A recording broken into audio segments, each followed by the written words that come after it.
Hello and welcome to chapters 27 and 28 of my TearRing Saga Champions of Utena low turn count playthrough.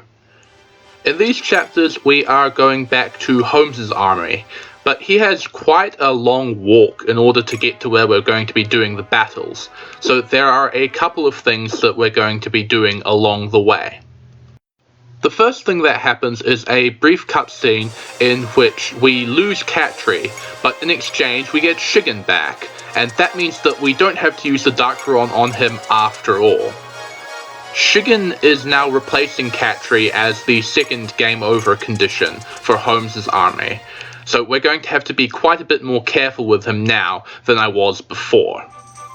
It's important in a run like this to kill Shigen where I did, because by doing this, we get to recruit a certain character much earlier than we would otherwise, and that's going to be extremely helpful for completing this run.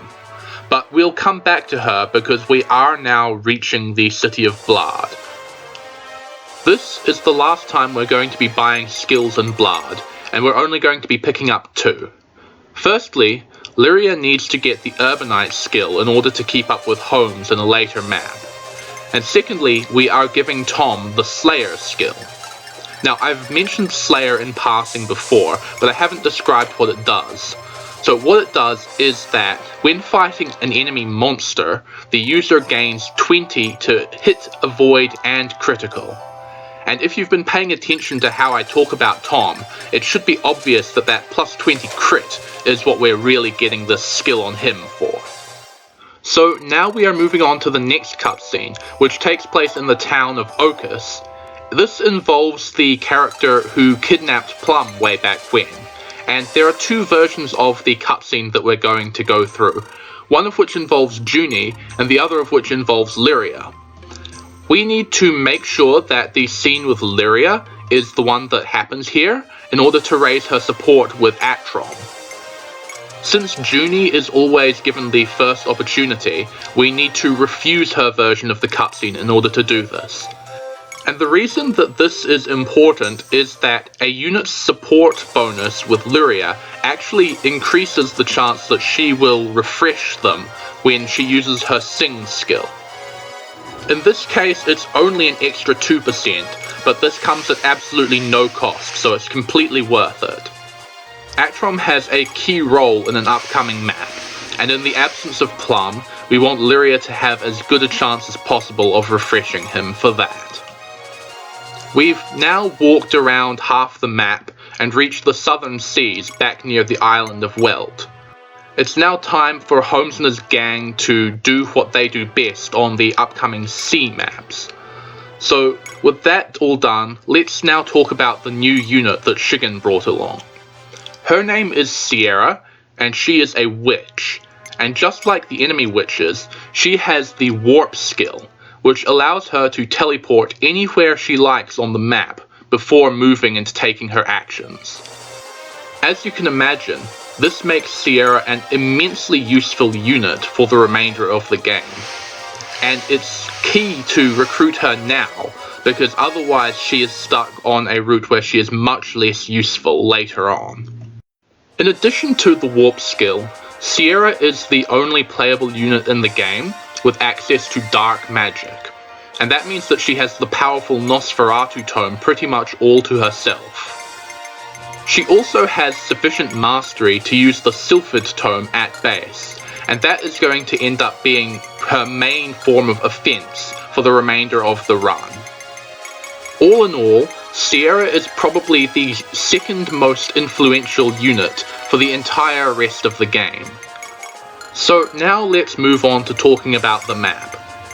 Chapter 27's objective is to rout the enemy while getting all of the treasure chests, which is an objective that we haven't seen in a while, and it's why we're going to be deploying all of our lock touch users. And because I don't have Bud, because she was needed on Runan's route, that means we are going to have to put up with Merchen once again on this map. Fortunately, we are able to work around his shortcomings, but it's still a bit of a pain, really. In order for Holmes to reach the furthest treasure chest as quickly as we want him to, we are going to need Lyria to activate Sing at least once during the map. This is somewhat annoying without the save staff, but I am happy enough with it because Lyria has enough movement to keep up with Holmes and make sure that I have 3 chances to refresh him over the course of the map. Additionally, if you pay close attention, you will see that I am clearing the way for Holmes to move his full movement on every single turn, in order to demonstrate that it really doesn't matter which of the 3 turns the Sing activates on.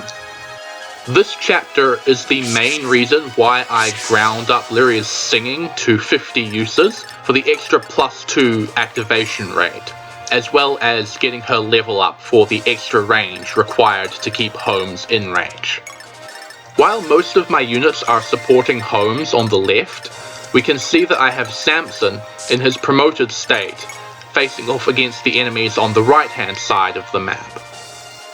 He does not have 2 range equipped, which is a bit of a worry because he is going to be attacked by quite a few 2 range enemies. But this is not a big deal because the enemies on this map are generally so weak that they're easy to kill for pretty much any of my units.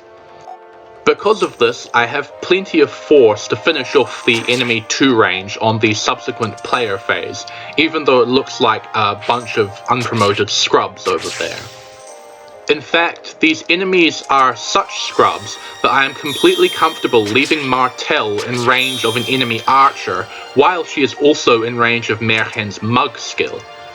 This leads her to miss one of her attacks, but she still manages to hit the other one even through the -50 hit penalty, which is pretty good. And we're going to be able to finish off that guy on the subsequent player phase anyway.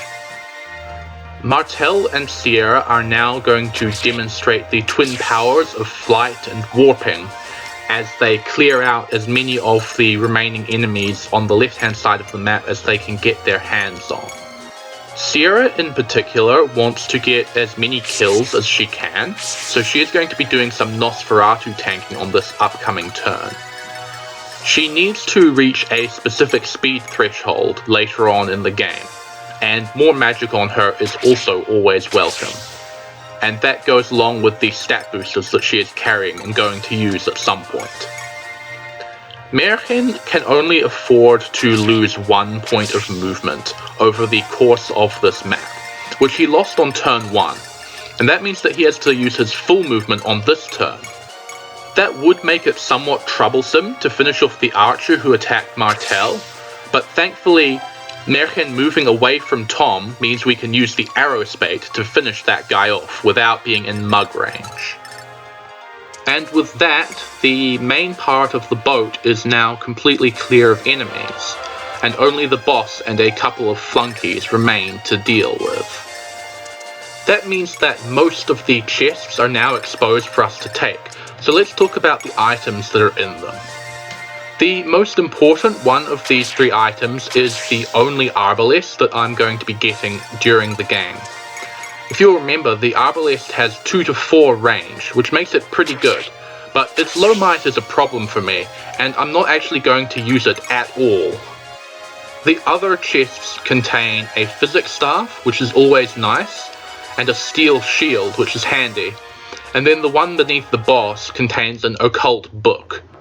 But we're at the point where that isn't particularly important. Sierra is now engaging the boss, and he actually demonstrates one of her weaknesses, which is that she has pretty low luck, so he has quite a lot of critical against her. It's pretty important that she not get crit here, because if she does, her Azoth will go off, and firstly I don't want to waste that, but more importantly, when an Azoth goes off, it interrupts the battle, and that would mean that Sierra would have no opportunity to counter and start damaging the boss here. Now, on this upcoming player phase, a few things are going to happen. The most important of which is that Lyria's Sing is finally going to go off on Holmes, sparing me yet another reset. I'm quite glad that it happened on this final turn, because having Holmes closer to the rest of my army made the rest of the map quite a lot easier. We're going to tidy up some stragglers here, and then Martel is going to be the one to kill the boss, because Sierra is going to use a stat booster here instead. She is going to be taking pretty much every spirit potion that we get in this game. And she's also going to be taking the one wing potion in the game that I could spare on this map. The benchmark that she needs to hit is quite tight due to her 20% speed growth. So it's good to have a wing potion for her to reduce the number of times that needs to proc by 3. So now the enemy has been completely routed, and all that's left is for Holmes to step forward and open the final chest, which he does, and that completes this chapter in 3 turns. Now, I should note that I actually squandered an opportunity to have Sierra use both of these stat boosters in Blood, where it wouldn't cost her any actions on maps that actually have turn counts to worry about. I kind of wish that I had thought to do this during this run, because that would mean she would have been able to take this boss kill and gain an extra level. I didn't know exactly how many level ups she was going to need, but I didn't really want to be resetting maps later on over and over in order to chase the speed procs that she needed. And this extra level would have been just a little bit more leeway in there. Anyway, that's enough about chapter 27. Let's move on to chapter 28. The objective of this chapter is to defeat the boss, and because we have Sierra available, that means that this chapter is going to be our very first warp skip in the game. Normally we think of warp skips as being for seas maps, and for those we really do need the warp staff because we would have to warp the Lord over to seas.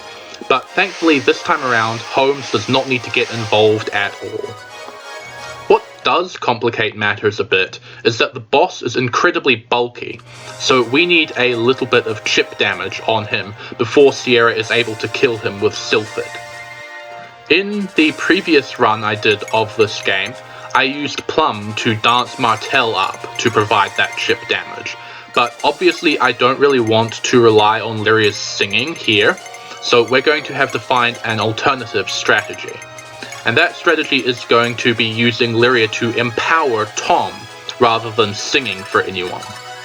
And we need this empower to do anything at all with Tom's arrow spate because of the stat drops that he suffers in the ballistician class and the boss's extreme defense as a general. If you count tiles carefully, you'll notice that the only other way we could do this was by using an 8-move flyer with 2 range. But the only flyer we can get with that much move at this point is Rapin, and obviously he's much more useful on Runan's side, so Tom is a perfectly adequate substitute here. However, even with Tom's help, Sierra is still not quite going to be able to finish him off. We need to have Mel also use an ensorcel use to push her magic up to sufficient levels. But this assistance means that Sierra is capable of finishing him off from where he is, using the immensely powerful Sylphid Tome. If you were to play a more casual run of this game, and play this map normally rather than skipping it, you would find it a bit more challenging, as there are 2 ballistae near the boss who would annoy you for the whole map. And in addition, later on in the map, there are Wyvern Knight reinforcements from the north, and that can be a real challenge to deal with. Luckily for me, I do not have to deal with that because I am speeding through this game as fast as possible. And here we have Prava dead to complete the chapter in a single turn. He drops our second Brave Sword, which is a good thing because we have another powerful Brave Sword user coming up quite soon. But before we get to that, Holmes is going to have to deal with going back to his home and finally freeing it from Imperial control. And that will be happening in the next video. So, that is all for today, and I will see you next time.